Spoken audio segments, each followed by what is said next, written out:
बिहार एक बार फिर से वही खतरे में है। भाई अगर आपको सम्राट चौधरी को मुख्यमंत्री बनाना था तो पहले कहते बिहार की जनता के पास अवसर होता कि वो जांच लेते। एक बार फिर बिहार ने वही पॉलिटिकल कल्चर को अपनाया है। लेकिन जहां फर्जी डिग्री लगाकर आदमी विधायक बन रहा है, 7 लोगों की मौत और फेक डॉक्यूमेंट एलिगेशन, आखिर क्या सच है सम्राट चौधरी का, जानेंगे आज की इस वीडियो में डिटेल से।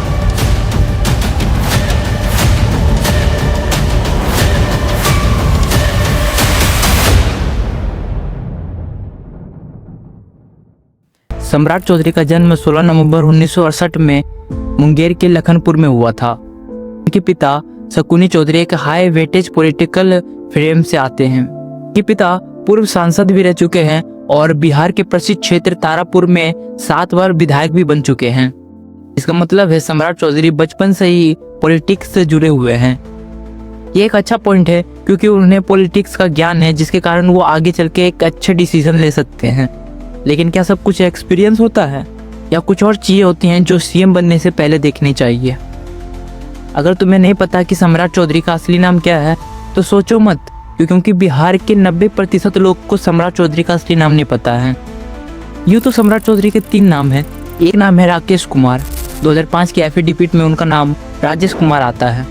दूसरा नाम है उनका ऑफिशियली सम्राट चौधरी, जिस नाम से हर कोई उनको जानता है। तीसरा नाम जिसे बहुत कम लोगों को पता है क्योंकि ये नाम ज़्यादा पब्लिश नहीं है, ये नाम है सम्राट कुमार मौर्य। इस नाम के बारे में ज़्यादा इन्फॉर्मेशन नहीं मिलती है। अब देखो, सम्राट चौधरी बचपन से पॉलिटिक्स में जुड़े हुए हैं। ऐसा उनके फादर पहले से पॉलिटिशियन थे, तो उन्होंने अपने फादर के बैकग्राउंड को यूज़ करके 1990 के दशक में जाने माने दल आरजेडी में शामिल हो गए एज अ कृषि मंत्री। उस समय आरजेडी का लीडर राबड़ी देवी थी। वही सम्राट चौधरी आज 15 अप्रैल 2026 को बिहार के सीएम बन चुके हैं। अब देखो, सबसे पहले तो बिहार, ऊपर से पॉलिटिक्स, यानी कि घोटाला होना जरूरी है। तुम्हें शायद याद होगा, बिहार की इलेक्शन के टाइम में एक नया दल निकला था, जन स्वराज, जिसके लीडर थे प्रशांत किशोर। उन्होंने सम्राट चौधरी के पीछे कुछ एलिगेशन लगाए, जिसने सभी मीडिया को सम्राट चौधरी से क्वेश्चन पूछने के लिए बाधित कर दिया। प्रशांत किशोर ने एक सिंपल सा सवाल पूछा। उनका कहना था, अगर सम्राट चौधरी सीएम का पद संभाल रहे हैं, उनकी एजुकेशन की सारी डिटेल पब्लिक को पता होनी चाहिए।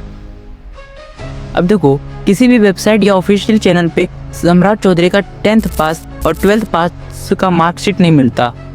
सिर्फ तुम्हें एक ही चीज़ मिलेगा, डीलेट की वो डिग्री, जो शायद फर्जी हो सकती है। प्रशांत किशोर का ये क्वेश्चन बहुत वैल्यूएबल था, लेकिन सम्राट चौधरी के पास इसका कोई आंसर नहीं है। रिपोर्ट्स के अकॉर्डिंग उनके पास सिर्फ डीलेट की डिग्री है, जो कि महाराज यूनिवर्सिटी से मिला था।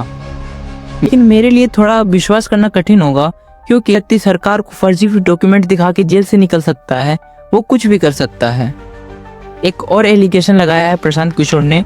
दरअसल 1995 में सम्राट चौधरी जेल गए थे। उन पर आरोप था कि उन्होंने 7 कुशवाहा समाज के लोगों की हत्या की है, जिसके कारण उनको जेल हुआ। लेकिन वो बड़े जल्दी जेल से छूट गए, फर्जी डॉक्यूमेंट दिखा के।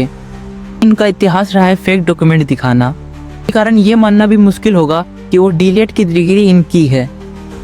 अब देखो, सम्राट चौधरी एक दल बदलू आदमी भी है।